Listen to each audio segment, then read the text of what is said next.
All right, guys. So for those of you who are new to the channel, or in case you just forgot, which could have happened, my name is Justin. And I'm Nick. And welcome to our channel. We're back. More. And bougier than ever. And bougier than ever in my White Hanes t-shirt. Target. Anyway, so for today's video, we're actually going to be talking a little bit about politics. And now before y'all run for the hills, because I know it's one of those taboo subjects that we're not allowed to talk about, along with religion and sex, don't. I promise. Stick around. It's going to be fun. You're going to enjoy it. We're going to take you up with us to Washington, D.C., where we went to the March for Our Lives event. We did a little bit of vlogging, and what's really cool is we were with a group of friends that you guys have never met before. They represent a super diverse mix, you know, a whole bunch of different backgrounds. They come from many different places. It's such a cool group. Way more than white and dark white. Dark white. We're just two white cisgendered men. So come along with us. We, together with our friends, interviewed DNC Chairman Tom Perez. DNC is Democratic National Committee. And he is actually the former Secretary of Labor under former President Barack Obama. And I'm sure he's had a slew of other titles that we don't know. Yeah, but he's been in politics for quite a long time. And he's done a lot. So we invite you to come with us because you're going to get to meet these friends of ours, and you'll hear from us like how we know them. We met some of them in very interesting, unconventional ways, and we'd like you guys to see what they have to say. Yeah, and on a final note, we know that politics are extremely divisive, and we know that there's going to be people who don't think exactly like us. Nick and I don't think exactly the same about politics either, and we've had tons of debates about different topics over the years that we've been, you know, together. So just keep in mind these things. You know, at the end of the day, we're all US citizens, but at the same time, we want to have constructive conversations. So if you don't agree with things, please feel free. Let's have these discussions. I think it's important moving into the 2018 midterms elections that we do have these conversations and that we do them seeing each other as human beings and fellow citizens. And for those of you who are watching from elsewhere around the world who aren't from the United States, join along with us. I'm sure you guys have issues in your own political climates, and you can talk about what you guys feel in the matters too, coming from a different area. Perspective, yeah. So without further ado, the interview. Let's go. Yeah. Okay. So my name is Justin Moore. I'm from Richmond, Virginia, and we are here to interview Chairman Tom Perez. I want other young people to be able to feel connected. I think there's a lot of times that people who maybe come from our generation feel a little bit out of touch and don't know exactly how to engage with politics, and I think it'd be nice to just know straight from the horse's mouth, you know, how we can become involved, how we can make our voices heard, and how we can really stand out in upcoming elections. Do you think that has more of an impact when you bring people together? Yeah, I think so, especially because my partner and I, we are LGBT, but we are still two white cisgendered men, and I think the voices that really make America such a beautiful tapestry aren't just represented in us, and it wouldn't do justice to what America truly is if it was just Nick and I. So we're super grateful to have, you know, such a beautiful, impactful group of young people here to make their voices heard. Oh, I'm extremely nervous. Well, you don't show it. Hi. Good to see you again. How are you? Morning. How are you? Nice to meet you. Dilki, nice to meet you. Hi, Justin. Pleasure to meet you. Nice to meet you. Really nice to meet you. Hi, nice to meet you. Thanks again for coming. Yeah, thank you so much for having us. Yeah. Everybody's got to dress me, man. All right. We can start with some questions then. Yeah. Excellent. Good morning. Thanks for coming over to the DNC, and thank you for your serial activism. That's how we change America. When people stand up and march and be heard and fight, and the students at Parkland and elsewhere have been so inspirational. I was with some of them yesterday evening, and their doggedness is just remarkable, and their courage is remarkable, and they are the leaders. Yeah, definitely.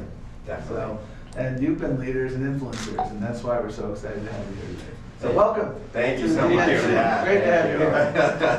We just saw Justin introduce the video, and you saw Tom Perez walk in. Now the first question, the first person you're going to hear from is Daniel, and he's from New York City, and he does commercial and editorial photography. He does amazing work, and every time we talk about somebody, we're gonna link their social media down below, so you guys should go check them out, give them a follow, and we know him, specifically their Instagram. Yes. And interestingly enough, it was through his, well, one, his beautiful photography, but two, and perhaps most importantly, it's his activism around intersectionality in the LGBTQ community, especially for some of the discrimination that queer Asian American men can feel in the community.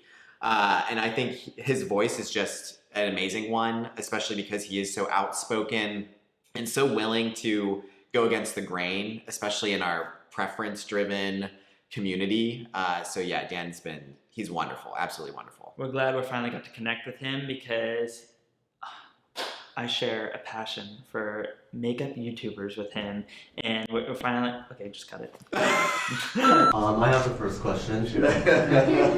Can you tell us why these upcoming midterm elections are particularly important? Well, these elections are really about making sure we take back our democracy. This is the worst stress test on our democracy, I think perhaps in our nation's history. And we have opportunities to send a very clear message about who we stand for. We stand for opportunity, we stand for inclusion, we stand for the notion that our diversity has always been what's made America great and always will be what makes America great. And the good news is, over the last year, we've been winning elections everywhere. We've been winning elections in Oklahoma, we've been winning elections in Kentucky. We won an election 10 days ago in Pennsylvania, and we win when we lead with our values, when we fight for what we believe in. Last week it was the right to organize a union, it was the right to have a decent pension. In Alabama, African American voters, the backbone of the Democratic Party, came out in force for Doug Jones. In Atlanta, Georgia, and Charlotte, North Carolina, we played a role in helping to elect two remarkable African American women mayors of those cities, Vi Lyles in Charlotte and Keisha Lance Bottoms in Atlanta, and we've got incredible momentum. And I'll tell you why this November is so important. If we want to put in place common sense gun violence reduction measures, the most important thing we have to do is win elections. If we want to pass a DREAM Act, the most important thing we have to do is win elections. If we want to make sure that workers can form a union, the most important thing we can do is win elections this November. Yeah. And so your question is kind of the ultimate question.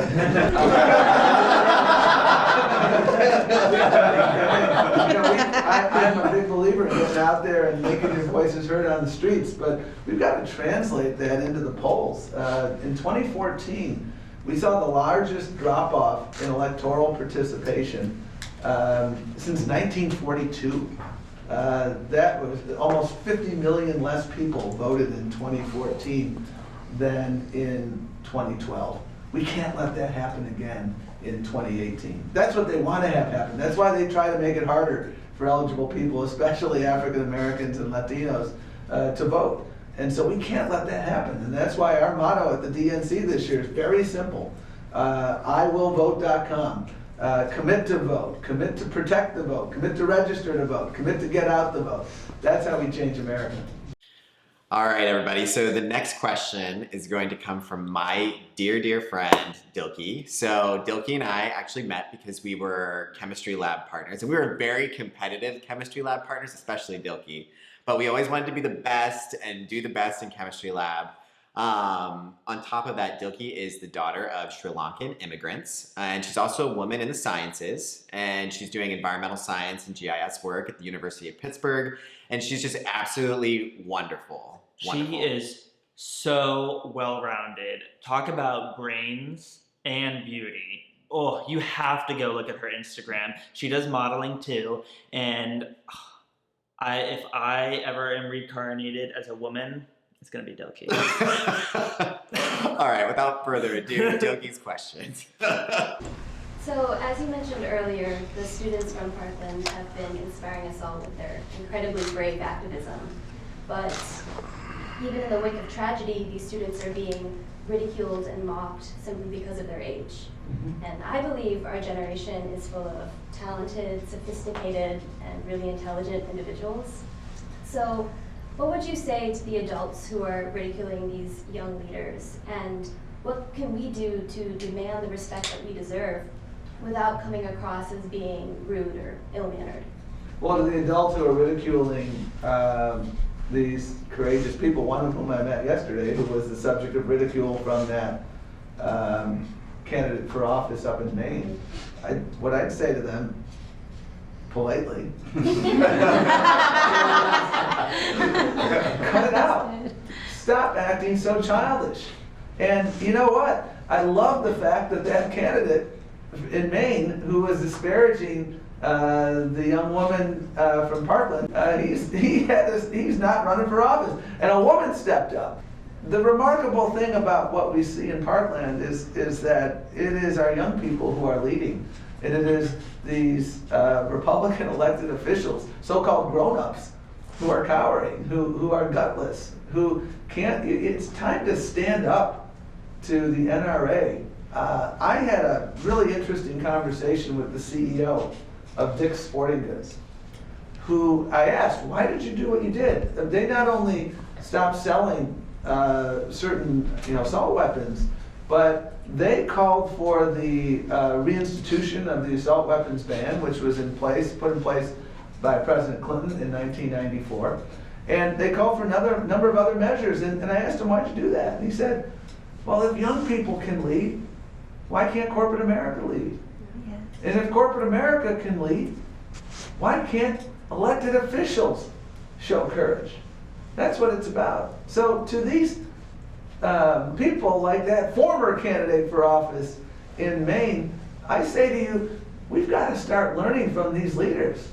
Why can't you lead like the 18-year-olds down in Parkland, like the 20-somethings in this room, like the 20-somethings across America and around the world, 82, the number of countries around the world where we are marching right now for common sense gun violence reduction. We don't want to be the gun violence, the mass shooting capital of the world anymore. We don't want to be in a competition with Yemen. No. Yemen and the United States, the two countries by far that are the gun violence, mass shooting capitals of the world. We can avoid that. And we can protect Second Amendment freedoms. It's not either or. And you have figured that out. And you've been leading. And these grown-ups, so-called grown-ups, who criticize and ridicule are actually quite childish. Thank you. All right, guys. So you just saw part one of our interview with DNC Chairman Tom Perez. There will be a part two, so make sure you stick around. Mm-hmm. Obviously, this is extremely important. We want to create a conversation, so please comment down below. Let us know what you think or your thoughts. We really want to have a discussion. Share this with your friends, especially. It's so important moving into the 2018 midterm elections that we start having conversations and really raising awareness around the vote to begin with, especially because midterm elections are usually super low voter turnout, and we need to change that. We have a voice, and we should be actively involved in making our voices heard. So don't forget to also subscribe. Maria wants you to hit that notification bell so you know when part 2 is coming. Yeah. And there even is going to be a part 3 because you have not heard from everybody and all of our friends yet. Exactly. So stay tuned. Yeah. So see you guys in the next video.